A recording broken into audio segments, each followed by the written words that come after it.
One thing I think you hit on, it applies to people from all over the country, from different skill levels and years of practice, but also whether you're doing sports, trauma, forefoot surgery, diabetic Charcot, reconstruction, it applies to all facets of foot and ankle surgery. It's touched in every kind of area. Demonstrate that well as you look through the upcoming program.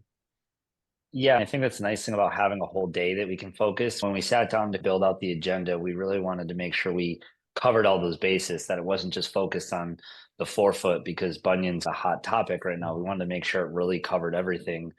And then what we've really tried to encourage the speakers to talk on is not just talk about the literature review and background, which they're going to acknowledge and is important to include, but talk about tips and tricks and even some of the pitfalls so that if you're a new user, you can understand going in what are some of the struggles that I might encounter. Or if you're experienced and you want to learn these little techniques, you can get all of that. And so I think it's a really exciting program that we put together that'll really be valuable for everybody attending.